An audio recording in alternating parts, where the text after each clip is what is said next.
conséquence qu'en tire l'article 118 alinéa 1er du Code électoral est de le rendre inéligible pour l'élection présidentielle à venir.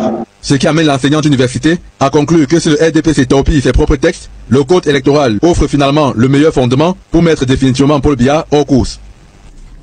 Alors les amis, quand on vous dit le résultat est en train de se propager, voici la solution à ce qu'on dit des élections présidentielles du Cameroun. Écoutons la vidéo aussi ensemble. Et on se revient. On vous dit que Biya ne doit pas mettre sa candidature pour être président. Écoutons la vidéo d'abord.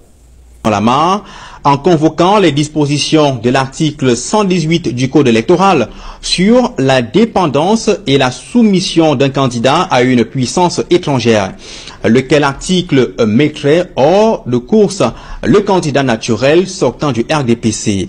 Les explications de Théophile Tchouke et Achille Kamga. Alors que le débat enfle autour de la candidature de certains leaders politiques de l'opposition, contre toute attente, le président de la République, Paul Biya, potentiel candidat du RDPC, serait lui aussi concerné par une inéligibilité qu'on n'a pas vu venir. C'est le professeur Moïse Timchuen qui jette ce pavé dans la mare. Cet enseignant d'université convoque l'article 118 alinéa 1 du Code électoral qui stipule que sont inéligibles les personnes qui, de leur propre fait, se sont placées dans une situation de dépendance ou d'intelligence vis-à-vis d'une personne, d'une organisation ou d'une puissance étrangère ou d'un État étranger. Appliqué au président Paul Biya. Au cours des années 1990, répondant à la question d'un journaliste au perron de l'Élysée, Paul Biya s'était déjà autoproclamé, et je cite, meilleur élève de François Mitterrand. Au cours de son mandat actuel, et plus précisément en 2020, Paul Biya s'était encore rendu en France dans le cadre d'une visite officielle.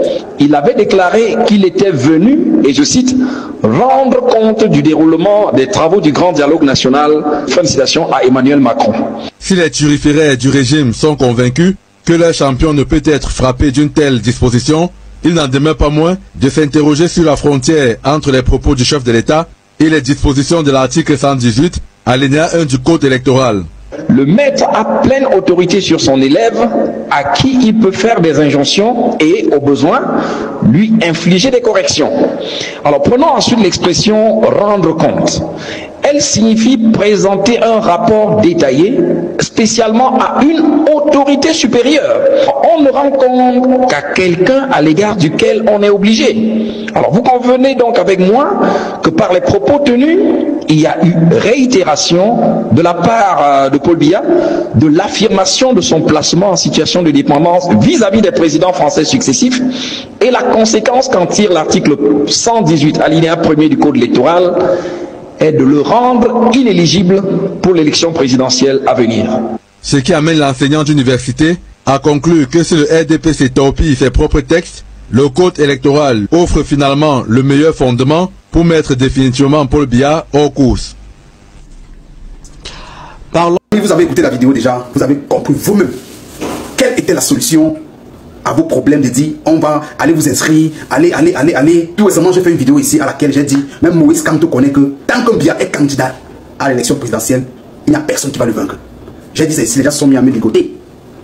Alors qu'il fallait trouver la solution. Voilà la vidéo que vous avez compris, à laquelle on vous explique déjà que actuellement, on est en train de vouloir prouver que notre grand-père, notre arrière-grand-père ne doit pas mettre sa candidature présidentielle. Donc les amis, actuellement la solution est là déjà. Donc il faut seulement mettre ça en épreuve. Arrêtez l'histoire et dire que allez vous inscrire sur la liste électorale, allez. Même Moïse Kamto connaît que tant que Biya est positionné là-bas, il ne peut pas remporter.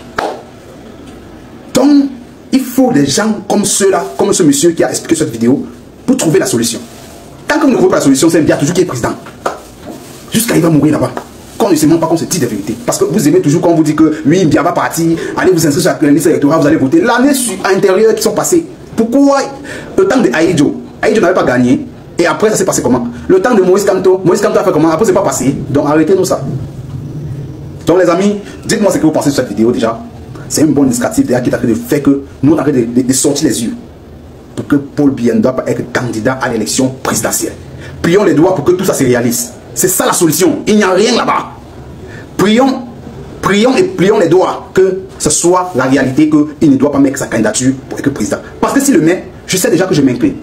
Il n'y a rien. Il n'y a rien. qui doit l'empêcher de ne pas prendre. Si vous l'empêchez déjà de mettre sa candidature, vous avez gagné. Vous avez gagné. On a gagné. Comme on dit. Donc les amis, dites-moi ce que vous pensez en commentaire de cette vidéo. Quand je suis tombé sur cette vidéo, moi-même j'ai jubilé. Hein. J'espère que vous-même vous allez jubiler comme moi. Parce que quand j'ai pour parler ici sur une vidéo que Maurice Kamto lui-même connaît son adversaire. Parce que lui-même était dans le système. Il a travaillé auprès du système. Il connaît ce que le système se passe. Donc on arrête l'histoire là. Il faut la solution que Biya ne met pas sa candidature. Tant qu'il ne met pas sa candidature, vous avez gagné, nous avons gagné et tout le monde va gagner. C'était Didier, on se pointe ici pour nous regarder vos chaînes d'actualité, vos chaînes de divertissement. Ciao, ciao.